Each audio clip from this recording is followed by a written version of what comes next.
Yeah. How the team's feeling going into this game? Well, we will not pitch Isaiah this weekend. He's got a little inflammation on his elbow. We had him looked at today, so we're going to give him 1 week off, let him rest a little bit. You know, just doing the normal meds type things. We had this a little bit. You have it all the time, and so we will definitely throw Knight, and I'm sure we're going to throw Murphy. Who the other one's going to be, we don't know yet. Now, as far as tomorrow over at Memphis, I think we're gonna give Jake Grindle a shot. We got to get him going. And he's a guy that was really big for us out of the pen last year, and he's gotten off to a slow start, and figured we'd just give him a few innings, see how he does. You think the inflammation? Would you move him up a day? I don't know yet.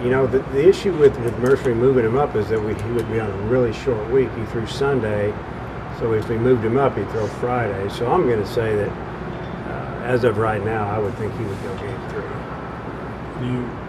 You think the inflammation, did that pop up before or after? Do you think? Didn't know anything about it. Didn't know he was having any issues at all until the next day. And his elbow was just bugging him a little bit, and so we had it looked at, precautionary, and just going to give him a week off. So I guess to answer your question, I didn't know during the game. Didn't know anything after the game. We didn't know till the next day. You could have won 2 out of 3 against Florida. The runners in scoring position hitting, is that the biggest thing? Oh, yeah, that's what it was this past weekend, and we've been doing a pretty good job with it. And those of you that have been around the game a lot, you know how that comes and goes a little bit. I give them credit. They had a couple pretty good pitchers going at us when we had runners in scoring position, and we just didn't get the big hit. We got a couple big hits in the 9th yesterday, and then Gates squared going up. He had almost beat the stadium. He hit it hard, and I just hit it right at him. So, you got to be a little lucky every now and then, but, we've got to get one in the 5th inning. It's 3-3, bases loaded. I think that's what the situation might have been the 6th inning. And, we have 1 out. We got to get 1 in at a minimum. We didn't get any in. So that's what was disappointing. But there was a good swing. I think about Cole's swing. It was a changeup that he left out, his first pitch out of the pen. He just missed it. It just happens in baseball. He could have squared it up, hit a double, and single home run, and we'd been rolling. But unfortunately for us, he didn't. We ended up with 10 hits. They had 5. 2 of theirs were for full runs, and that was the difference in the game.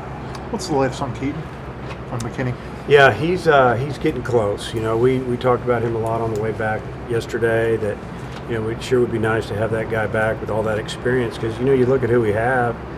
It's kind of like we have real young pitchers and some guys that have a lot of experience. There's not much in between, and a couple guys that are in between, like Reindl and a couple others, they've been off to slow starts. We've got to get them all going. So if we can hang in there for the next couple of weeks and get everybody healthy, we feel like we can make a pretty good push at the end. How disappointing have the errors been at some of the critical points you guys have made? Yeah, one of the errors yesterday, in Saturday's game, we had an error on an overthrow that should have been cut. That was frustrating because there was an older player that just didn't cut the ball, and a younger player didn't tell him to cut it. Next thing you know, the ball's pretty much in the dugout. We were already down 4-0 at the time, and then they ended up scoring 2 more. They were going to score 1. They ended up scoring 2 to get an extra run. But yeah, errors are always disappointing. When they cost you runs. Yesterday, they had a leadoff man after we just took the lead, had a ground ball to third. It wasn't an easy play, it wasn't a hard play, and Hunter just didn't make the play. And unfortunately, with 2 outs, guy hits 2-run homer. So you got 1 earned run and 1 unearned run, but if you really look at it, he wouldn't have been at the plate, we'd have been in the dugout getting ready to hit. So you're going to make errors. You just want them to be difficult plays. You don't want them to be plays that are routine, or you want them to be plays that are mental mistakes. And most of our errors so far have really been the physical kind. You can't complain too much about it. You just got to work on it. We got an inexperienced third baseman that has all kinds of talent, but he's a freshman, and they're going to make a few mistakes. It's kind of give and take, and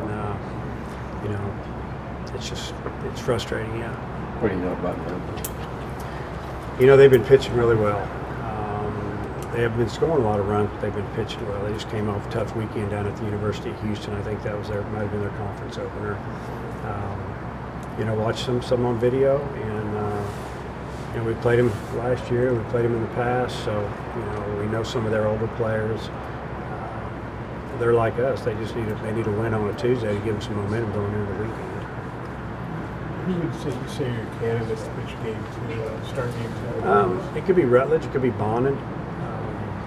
It could be Evan Lee. We talked about Evan. He threw really well out here his last outing. Just figure if we decide if we want to go with another lefty against Ole Miss. So, we do have some options. They're just a really good team. They've got an established pitching staff. They've got established starters and bullpen. They're not having to guess what they're pitching right now. And they know what they want to do. And they've got guys that they've put them in there and they've gotten the job done. Ours has been a little bit up and down as far as the bullpen, so that's something that we're still trying to work through. Some guys haven't had enough opportunities, some of the young guys, but when they've done a good job. Bonham, Rutledge, obviously Cronin, he's pitched extremely well for us this year. So we just need one or two more guys in that bullpen to step it up, and then if we get Campbell back in a week or two, and he comes back and pitches like we know he can, it could be huge for us. We'd be where we want to be now, but it might take another 2 weeks. How do you handle Rindle tomorrow with that only one day in between the series? Probably just play it by ear, 3 or 4 innings maybe, and he'd be ready to go, again at the end of the series, and that's probably what we're thinking, Saturday, because it's a quick week for us. Ole Miss has a little bit of an advantage. Their conference series last week, it was Thursday, Friday, Saturday, so it's just the way it goes. We just got to play good.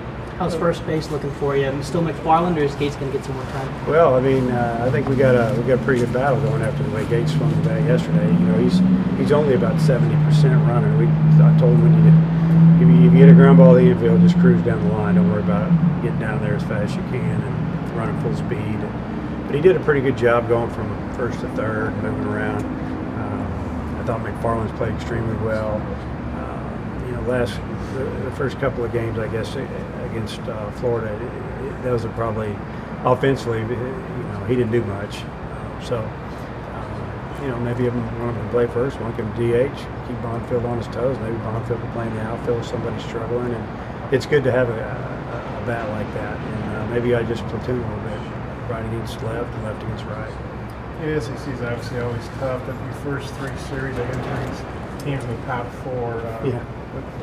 Who'd you take off the conference office, or what do you think about that? Hey, I made the comment, the league's loaded this year. It seems like teams are older and talent's good. You look at people picking Georgia down, they're 5-1. I made the comment before the season started, I thought Georgia's going to be really good.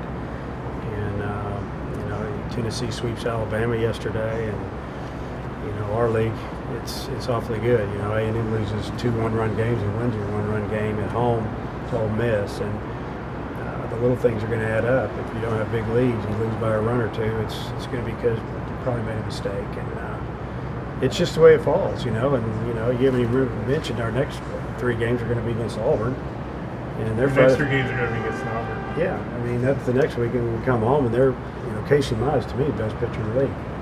Right now, look at his number; it's ridiculous. He's walked like one batter in 50 innings and got 100 strikeouts. I don't know what he's got. Throwing 1-hitters and no-hitters, and you just play. It's a series. It's 3 games. You got to try to win at least 2 out of 3. And if you do that, when the season gets towards the end, you're going to have a chance to win the league, and that's what we're fighting for. Do you feel good? I know it's early, but you're 4-2, so you've been hitting that pace. Yeah, I'm disappointed because we didn't beat Florida 2 out of 3, and we're 5-1. But if you'd asked me before the season started, and you could have gone, 2-1 against both teams, and honestly, I'd rather have it that way instead of sweeping. If I could give one of those back and take that one to Florida, I would have taken that one. But 4-2 is where you want to be. That's where we're at, heading on the road again, and we just got to try to take care of tomorrow night, get a little momentum, have a good workout on Wednesday, and Ole Miss is tough to beat in their park, and we're going to play extremely well. How good is Ole Miss this year, and how big is this weekend for you with them? Well, I think Ole Miss is as good as anybody in the country. They're starting rotation, and they got 4 guys in the bullpen that can do it. So that's why they've won 20-plus games already. They've only lost 3. They've won a lot of close ones. They've blown people out. They're hitting over 300. They've got some power. Last year they had good pitching, but they didn't swing it very well. A lot of those guys grew up and got better and bigger and got experience. And I think that they're a team that you could say that is as good as anybody in the league and maybe anybody in the country. You feel good this thing with Campbell's just a short term? Yeah, I do. I mean, that's what everything points to. There's just got some irritation in there, and it happens with pitchers. I mean, they throw so much, and he didn't pitch all last year. Sometimes it's just the way the body works. So we're going to give him his time to heal up. Some other guys got to step it up, and I think other teams are going to have to go through it. And now we're going through it a little bit. So hopefully we can find somebody to get it done on the mound, and we can score enough runs to win some games. How important is tomorrow night just to get back on track, especially against a team with a losing record like Memphis? Well, it's important because we need to win. Every game. I think we only have 6 non-conference games left. And, you got 2 of those against Texas Tech, 1 against Missouri State. They don't seem to like us too much. So there's no gimmies in there. Got Louis Monroe a couple of times, and then this one. And as a coach, you want to play some guys. And I'll probably rest. Maybe Grant won't play tomorrow, but other than that, I'll put most of the guys out there. And maybe Kinley will get in the lineup or start. But just trying to rest some guys, win some games, get some guys some experience, and that's what midweek's all about. I feel like Kerstad needs to stay up high in the lineup.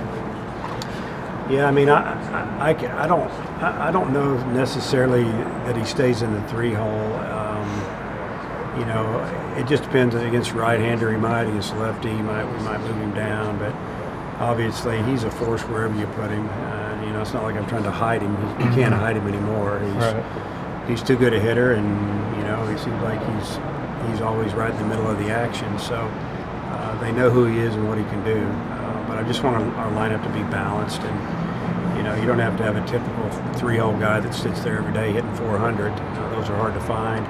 So I just want it to be athletic. I don't want 2 guys that are slow hitting next to each other. I want some speed in between, and that's kind of why I put Casey up there a little bit, Martin, and move some guys down. So we're just every inning that we come to the plate, I feel like we're hitting 1, 2, and 3 in the order almost. Seems about half of his hits are going the other way right now. What do you see from him in that regard? Well, he's always been able to go the other way, and that's one reason we thought he was such an advanced hitter when he got here.